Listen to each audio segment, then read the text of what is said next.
Hello viewers, welcome to சாரம் kitchen. சாரம் கிச்சனில் இப்போ நம்ம பார்க்க போகிறது பார்த்திங்கன்னா, கோடை காலத்தில் என்னென்ன வத்தல் போடலாம் அப்படிங்கிற மாதிரி பார்க்க போகிறோம். இப்போ நம்ம இதில் பக்கோடா வத்தல் போட போகிறோம். பக்கோடா வத்தலுக்கு ரேஷன் அரிசி இருக்குது பார்த்திங்களா, அதை புழுங்கரிசி இல்லைன்னா பச்சரிசி எடுத்துக்கலாம்.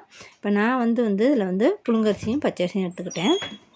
இப்போ இதை நம்ம 8 மணி நேரம் ஊற வைக்கணும். ஊற வச்சு நல்லா கிரைண்டரில் போட்டு நல்லா எவ்வளோ தூரத்துக்கு நம்மளால் நைஸாக அரைக்க முடியுமோ அந்த அளவுக்கு நைஸாக அரைச்சி எடுத்துக்கணும். அதுக்கப்புறம் பாருங்கள், இஞ்சியை நல்லா தோல் சீவி பொடிசாக கட் பண்ணிக்கணும். அதுக்கப்புறம் சின்ன வெங்காயத்தை எடுத்துக்கணும். சின்ன வெங்காயத்தை நல்லா உரித்து அதை க்ளீன் பண்ணிவிட்டு அதையும் நறுக்கி வச்சுக்கணும். கருவேப்பிலை, கொத்தமல்லி நம்மளுக்கு தேவையான அளவு அதையும் ரெடி பண்ணி கட் பண்ணி வச்சுக்கணும். இப்போ பாருங்கள், இது மாதிரி எல்லாமே ரெடி பண்ணி வச்சுக்கிட்டோம்னா ஈஸியாக இருக்கும். பச்சை மிளகாயையும் நல்லா பொடிசாக கட் பண்ணி போட்டுக்கணும். சோம்பு பார்த்திங்கன்னா, சோம்பை எடுத்து பொடி பண்ணி நம்ம அதோட சேர்க்கணும். நம்மளுக்கு தேவையான அளவு உப்பு போட்டுக்கணும். உப்பு போட்டு நம்ம கிரைண்டர்லேயே கூட அரைக்கும் போது கூட உப்பு போட்டு அரைச்சிக்கலாம். இப்போ ஒரு நம்மளுக்கு இப்போ எவ்வளோ மாவு எடுக்கிறோமோ அந்தளவுக்கு தேவையான பாத்திரம் வைக்கணும்.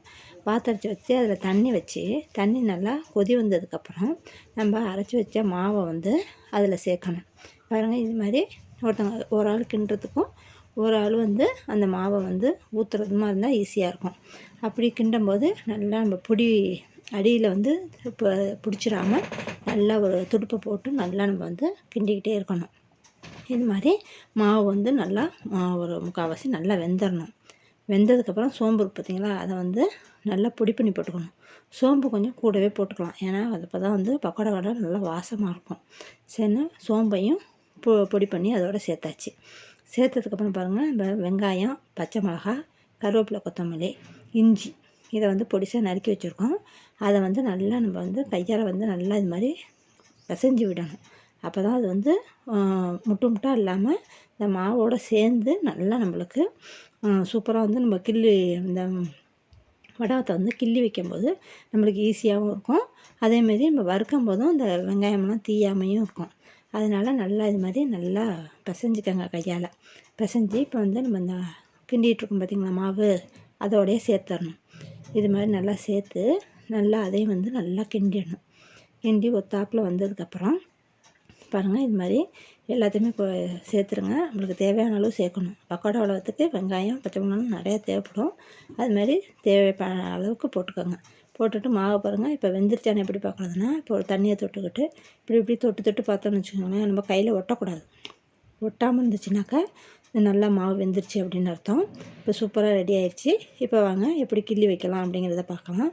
இதை கிள்ளு வத்தல் அப்படின்னு கூட சொல்லுவாங்க. இப்போ பாருங்கள், இது மாதிரி நல்லா மாவு கை பொறுக்கிற சூட்டில் இருக்கும் போதே நம்ம இது மாதிரி கிள்ளி வச்சிடணும். பாருங்கள், இது மாதிரி வைக்கணும். இது மாதிரி சிலும்பல் இல்லாமல் வச்சோம்னாக்கா நம்ம பொரிக்கும்போது நம்ம வாயில் கடிக்கும் போதும் இது மாதிரி நம்ம வாயில் குத்தாமல் இருக்கும். இது மாதிரி வைக்கணும். பாருங்கள், இது மாதிரி சூப்பராக இந்த பாருங்களேன், இப்படி கிள்ளணும்னாக்கா நம்மளுக்கு அந்த சிலும்பல் வராது. சிலும்பல் வராமல் வைக்கும்போது நம்மளுக்கு வாயிலையும் குத்தாது. இது மாதிரி சூப்பராக எல்லாத்தையுமே கிள்ளி வச்சுருங்க. ஃபஸ்ட்டு நாள் இப்படி காய வைங்க. காய வச்சு மறுநாள் தண்ணி தொட்டு இது பண்ணிவிட்டு நம்ம இப்போ மறுநாளும் காய வைக்கணும். நல்லா காஞ்சதுக்கப்புறம் எடுத்து பொரிச்சோன்னு வச்சுக்கோங்களேன், இது மாதிரி நல்லா சூப்பராக பொரிஞ்சு வரும். இதே வெறும் பச்சரிசியில் மட்டும் நீங்கள் போட்டிங்கனாக்கா இந்த வடை நல்லா வெள்ளை வெள்ளையர்னு இருக்கும், சூப்பராக இருக்கும். இப்போ புழுங்கரிசி கூட சேர்க்காம வெறும் பச்சரிசிலே கூட நம்ம செஞ்சிடலாம். இந்த வடை சூப்பராக இருக்குங்க. தயிர் சாதம், சாம்பார் சாதத்துக்கெல்லாம் இது தொட்டு சாப்பிட்டு பாருங்கள், வேறு சைடிஷ்டே தேவைப்படாது. சூப்பரான வடவல் ரெடி ஆயிடுச்சு. உங்களுக்கு இந்த வீடியோ பிடிக்குன்னு நினைக்கிறேன். பிடிச்சிருந்தாக்க லைக் பண்ணுங்கள், ஷேர் பண்ணுங்கள், ஃப்ரெண்ட்ஸுங்களுக்கும் ஷேர் பண்ணுங்கள். தேங்க்யூ. இப்போ அடுத்த வீடியோ நம்ம மோர் மிளகாய் எப்படி போடலாம் அப்படிங்கிறதையும் பார்ப்போம்.